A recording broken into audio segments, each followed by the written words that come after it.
Evangelio según San Juan. Introducción. Los tres primeros evangelios reproducen documentos redactados en Palestina a la vista de los mismos apóstoles. El Evangelio de Juan va dirigido a la generación siguiente y su autor es un profeta de la iglesia. Es uno de los que interpretaban las palabras de Jesús para las nuevas comunidades.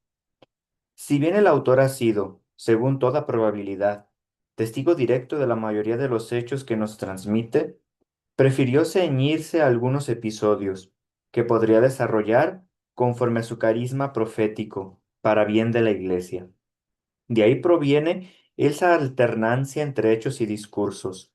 Los hechos son narrados en un estilo breve y preciso, mientras que los discursos de Jesús resultan a veces repetitivos, y es fácil deducir que aun cuando fueran construidos en base a palabras auténticas de Jesús, son obra de Juan el profeta, como se le ha llamado.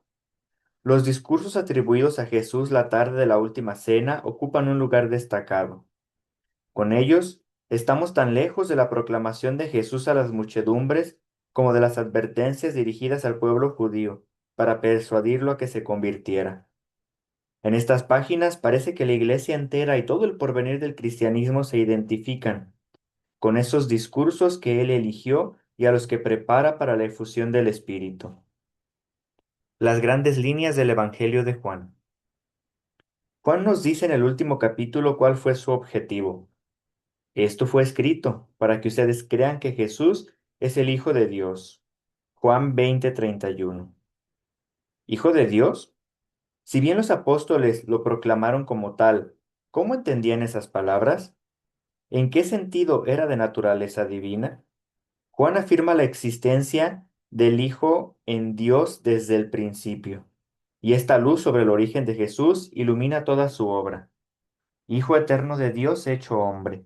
No vino solo para enseñar, sino para transformar la creación. El Evangelio de Juan es polémico. Había llegado el momento de clarificar la fe cristiana ante el judaísmo, y Juan se dirige a cristianos o a catecúmenos que tienen que elegir entre pertenecer a la sinagoga de su ciudad o entrar en la iglesia que se ha constituido frente a ella. El Evangelio de Juan lo acompañó a lo largo de toda su vida. Lo retocó más de una vez y lo dejó con un cierto desorden aparente, donde sin embargo no faltan estructuras y puntos de referencia. Por ejemplo, las palabras repetidas 7 veces. El último párrafo del libro da a entender que fue publicado después de la muerte de su autor, que según afirma San Ireneo, vivió hasta el reinado de Trajano, 98 o el año 117. Con cierta probabilidad, la estructura de este evangelio se ordena en torno a la oposición de las fiestas judías que jalonan la vida de la sinagoga, entre las cuales se encuentran la Pascua y la hora de Jesús que abre los tiempos nuevos. Esa es la hora de la pasión y de la resurrección de Jesús, y será mencionada al comienzo de nuestras tres secciones. Es de notar la importancia que el autor atribuye a los ritos y símbolos litúrgicos, el agua de Siloé, el cordero de la Pascua, las purificaciones. Demostrará que tales ritos son solo la figura y el anuncio de otros ritos decisivos en la iniciación cristiana, el bautismo, la Eucaristía y el lavado de los pies. Las leyes del pueblo judío y las liturgias del templo pertenecen al pasado, pero todo ha sido transfigurado en la vida y en la nueva liturgia de los cristianos.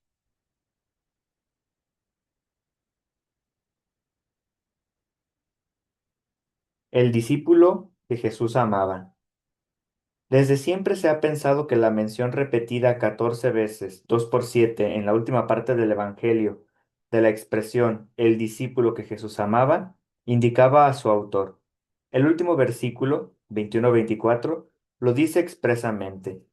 Sería difícil negar que este discípulo, del que no se dice su nombre, haya sido, junto con Andrés, uno de los dos primeros discípulos mencionados en Juan 1:35, y también parece haber sido uno de los dos discípulos que tampoco se nombran en el 21:2.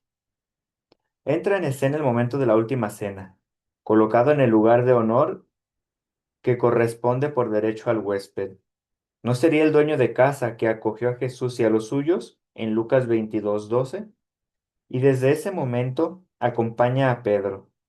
Puede permitirse estar de pie en la cruz mientras el grupo Galileo salió. Solo piensa en escapar de las represalias.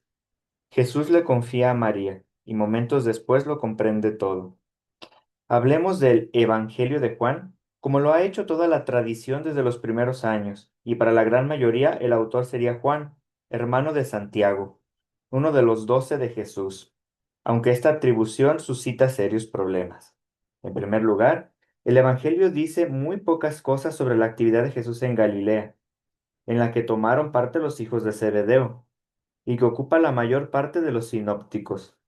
Casi todo transcurre en Jerusalén, donde el autor observa la crecida de los conflictos entre Jesús y las autoridades judías.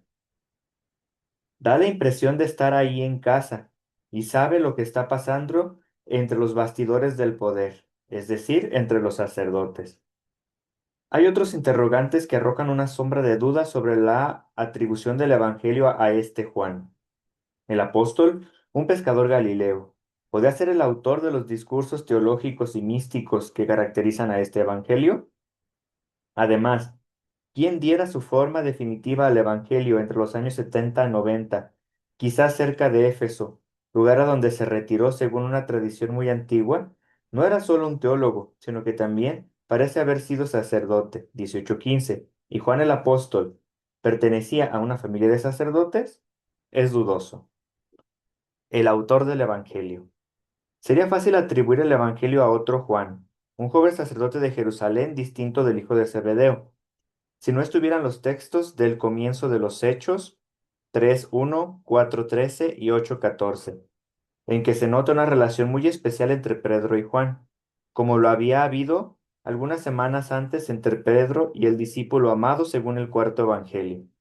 Además, el apóstol Juan es enviado por Jesús junto con Pedro a preparar la última cena. Lucas 22:8. A pesar de que no faltan indicios que permiten atribuir este evangelio al hijo de Zebedeo, son muy numerosos los que se inclinan a favor de otro Juan, sacerdote de Jerusalén. La hipótesis de un discípulo amado distinto de Juan, hermano de Santiago, nos lleva a varios descubrimientos, en especial sobre las relaciones entre Juan y María, la madre del Señor.